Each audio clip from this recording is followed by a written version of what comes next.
प्रजापति के बहाने वेंकैया ने अखिलेश को घेरा, कहा सार्वजनिक तौर पर टिकट देने के लिए मांगनी चाहिए माफी। मणिपुर में पहले चरण में बम्पर वोटिंग, 38 विधानसभा क्षेत्रों में 1 बजे तक 69% मतदान। पहले चरण में कुल 168 उम्मीदवारों की किस्मत ईवीएम में बंद। 11 मार्च को होगी वोटों की गिनती। सामाजिक कार्यकर्ता इरोम शर्मिला इम्फाल ईस्ट के पोलिंग बूथ पहुंची, मताधिकार का इस्तेमाल किया। मणिपुर में इरोम शर्मिला के संगठन PRGA के उम्मीदवार वीरेंद्रो पर हमला, अज्ञात लोगों ने बनाया निशाना। मणिपुर के विष्णुपुर में बीजेपी उम्मीदवार टी चाओ सिंह ने किया मतदान, पार्टी के पूर्व प्रदेश अध्यक्ष। मणिपुर में युवाओं में वोटिंग को लेकर खासा उत्साह, पहली बार मतदान करने वाले युवा खुश। इम्फाल में बुजुर्गों के साथ काफी संख्या में दिव्यांगों ने भी वोट डाले, परिवार वालों की मदद से पहुंचे मतदान केंद्र। चुनाव के दौरान लखनऊ में अंबेडकर पार्क में हो रही सफाई, पूर्व सीएम मायावती ने कराया था निर्माण। अयोध्या से बीएसपी उम्मीदवार वज़मी सिद्दीकी पर गैंग रेप का संगीन आरोप, पुलिस ने 5 लोगों को गिरफ्तार किया। महिला ने वज़मी सिद्दीकी और उनके साथियों पर मारपीट और रेप का इल्जाम लगाया, बीएसपी कैंडिडेट ने साजिश करार दिया। बीएमसी मेयर के लिए शिवसेना ने विश्वनाथ महाडेश्वर को बनाया उम्मीदवार, हेमांगी वर्लीकर डिप्टी मेयर के लिए लड़ेंगी। मेयर और डिप्टी मेयर के लिए शिवसेना ने की बैठक, उद्धव ठाकरे समेत कई सीनियर नेता हुए शामिल। अब देश की आज की बड़ी खबरें। अमेरिका में एक और भारतीय की हत्या, साउथ कैरोलिना के स्टोर मालिक हरनीश पटेल को मारी गोली। हरनीश को उनके घर के बाहर मारी गई गोली, हमलावर फरार, नस्लीय हिंसा का शक। जयशंकर ने कंसास में भारतीय की हत्या को दुखदायी घटना बताया, कहा अमेरिकी लोग हत्या के खिलाफ दिखे।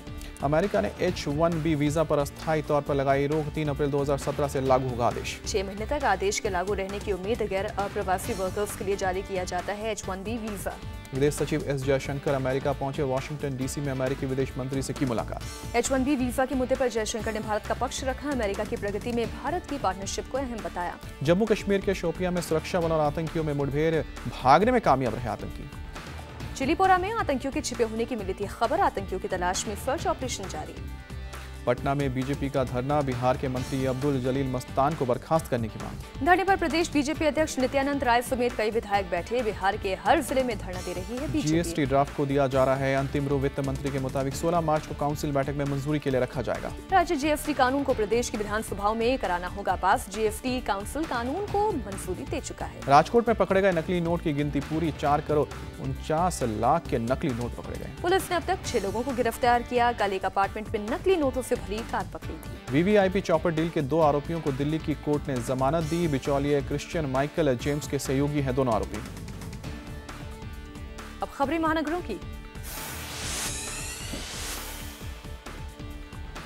मुंबई की कोर्ट ने संदीप साहू को 10 मार्च तक पुलिस हिरासत में भेजा, महेश भट्ट को फिरौती के लिए धमकी देने का आरोप। माफिया डॉन बबलू श्रीवास्तव का नाम लेकर धमकी दे रहा था संदीप साहू, पुलिस ने गिरफ्तार किया था।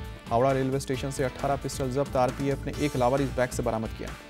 मुंबई के कल्याण में सुरक्षा पर उठे सवाल, प्लेटफॉर्म पर सो रहे युवक की पत्थर से मारकर हत्या। कल्याण जीआरपी ने केस दर्ज किया, बीती रात की वारदात। सिर्फ 10 साल की उम्र में इंटरमीडिएट के छात्र बने हैदराबाद के अगस्त्य जायसवाल, 8 साल में पास कर लिया था हाई स्कूल। बड़े होकर आईएएस बनना चाहते हैं अगस्त्य जायसवाल, विषय को रटने की बजाय समझकर लिखने को बताया सफलता का राज। अब खबर राज्यों से। पंजाब के लुधियाना में कपड़ा फैक्ट्री में लगी आग, किसी के हताहत होने की खबर नहीं। लखनऊ के अमीनाबाद में लगी आग, दमकल की 12 गाड़ियों ने पाया काबू। संकरी गली होने की वजह से आग बुझाने में दिक्कत हुई, किसी के हताहत होने की खबर नहीं। यूपी के मुरादाबाद में टला बड़ा हादसा, नेशनल हाईवे 24 पर ट्रक में लगी आग पर काबू पाया गया। मेडिकल कॉलेज के गेट के पास लगी थी आग, कोई हताहत नहीं। अब देखिए अंतर्राष्ट्रीय खबरें। पश्चिमी मोसूल में जंग के दौरान भीषण कार बम धमाका, कई सुरक्षा कर्मियों के घायल होने की खबर। मोसूल में मोर्टार हमले के दौरान केमिकल अटैक की आशंका, घायलों में कई लोगों के शरीर जले, सांस लेने में दिक्कत। लीबिया की सेना ने मुख्य तेल टर्मिनस पर किया कब्जा, हिंसक झड़प के बाद आगे भागे आतंकी। सीरिया और रूस की सेनाओं की आईएस के खिलाफ बड़ी कामयाबी, 1702 स्क्वायर किलोमीटर के इलाके पर फिर कब्जा। दोनों देशों के हवाई हमलों से आतंकी संगठनों के ठिकाने तहस नहस, 19 टैंक, 37 आर्म्ड गाड़ियां और 98 ट्रक तबाह। मलेशिया से रिहा होकर बीजिंग पहुंचा नॉर्थ कोरियन शख्स री जोंग चोल, किम के भाई की मौत मामले में पुलिस ने हिरासत में लिया था।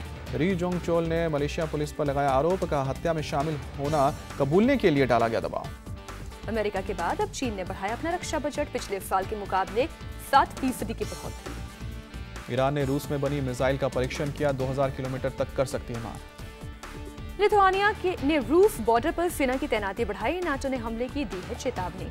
तुर्की और जर्मनी में बड़ा तनाव। तुर्की ने जासूसी के आरोप में एक जर्मन पत्रकार को हिरासत में लिया। सियोल में निलंबित राष्ट्रपति पाक के खिलाफ फिर बड़ा प्रदर्शन। सियोल में सड़क पर उतरे लोग।